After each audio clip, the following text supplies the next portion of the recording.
জলপাইগুড়ির বানাহাটে দুটি এলাকায় একই রাতে হাতির হামলায় দুইজনের মর্মান্তিক মৃত্যু হলো। হাতির হামলায় প্রথম মৃত্যুর ঘটনাটি ঘটে বৃহস্পতিবার ভোর 4:30 নাগাদ বানহাট ব্লকের তোতাপাড়া চা বাগানের বাস লাইনের শীষখোলা সংলগ্ন এলাকায়। স্থানীয়রা সকালে দেখতে পান ঝোপের মধ্যে এক ব্যক্তির মৃতদেহ পড়ে রয়েছে। জানা যায় মৃতের নাম ঘুরিয়া ওরাও, বয়স 60। ভোরবেলা খাবারের সন্ধানে বেরিয়ে আসা হাতির হামলায় তার মৃত্যু হয়েছে বলে প্রাথমিক অনুমান। দ্বিতীয় ঘটনাটি ঘটে রাত 12:30 নাগাদ বানহাট ব্লকের দুরামারির চানাডিপা গ্রামে। আচমকা একটি বুনো হাতি লোকালয়ে ঢুকে পড়ে এবং আক্রমণ চালায়। হাতির ভয়ে বাড়ি থেকে বেরিয়ে আসেন সোমরা ওরাও। সেই সময় বাড়ির কাছেই তিনি হাতিটির সামনে পড়ে যান। হাতিটি তাকে পিষে দেয়। ঘটনাস্থলেই তার মৃত্যু হয়। বিন্নাগুড়ি বন্যপ্রাণ শাখার রেঞ্জার হিমাদ্রি দেবনাথ জানান, হাতির হানায় দুইজনের মৃত্যু হয়েছে। মৃতদেহগুলিকে উদ্ধার করে নিয়ে ময়নাতদন্তের জন্য জলপাইগুড়ি মেডিকেল কলেজে পাঠানো হয়েছে। সরকারি নিয়ম মেনে দুই পরিবারকে নিয়ম অনুযায়ী ক্ষতিপূরণ দেওয়া হবে।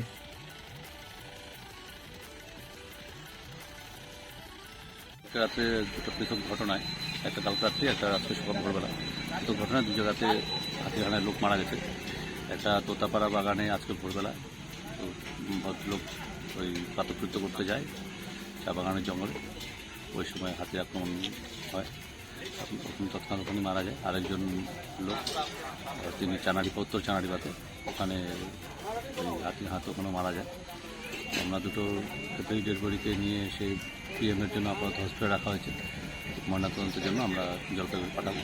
আর সরকার তরফ থেকে যে ক্ষতিপূরণ দেওয়া হয় সেই ক্ষতিপূরণ দুটো পরিবারের হাতে তুলে দেওয়া হয়। স্যার, কতগুলি হাতি এখন ঘোরাফেরা করছে?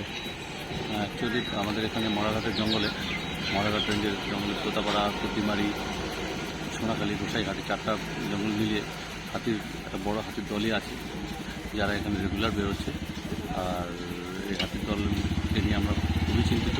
আমরা সতর্কভাবে নজর রাখছি।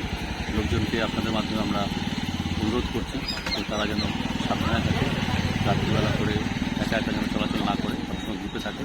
হাতি নিয়ে যে সমস্ত সরকারি বিভিন্ন সতর্কীকরণ ব্যবস্থা আছে সেগুলো যেন অবশ্যই হয়, তারা হয় মেনে চলে, তাহলে পরে দুর্ঘটনা থেকে এড়ানো যাবে। আপনার सुबह 4:30 बजे का घटना है। जो क्षेत्रीय बोल के डाक नाम है उसका नाम, ओरिजिनल नाम डॉक्यूमेंट्स में गुड़िया उरांव है।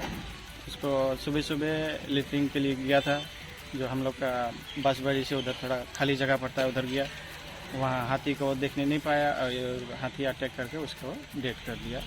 कितना उम्र था उसका? उसका 65 होगा।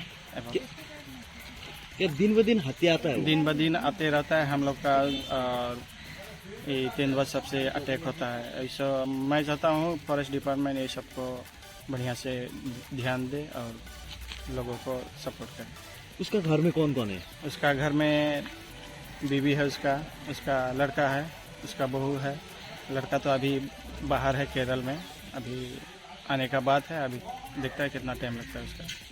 आप ये तो मैं नहीं बोल सकता हूँ। चानाडिपा में बोला गया कि 12:30 बजे रात को मारा और हम लोग का सुबह 4:30 बजे।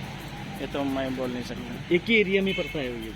वो थोड़ा सा डिफरेंट है, दूर, ज़्यादा दूर नहीं है। वो बस्ती पड़ गया वो, और हम लोग का बागान।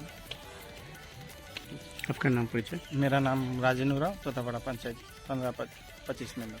हमारी फाइल हमी नहीं सकत थी। हमी के जे सरकार बस में मिलेला वो हमी के मिले चाहिए। क्या नाम रहे उनका? गुड़िया उरांव क्या करे के लिए जा रहे हैं? लेटरिंग करे जाए कितना बजे? 4:30 बजे। कौन लाइन में घर है? बांसबाड़ी लाइन। रोडे का नाम पिंकी उरांव, कहाँ लगी उधर? सासुर। ससुर।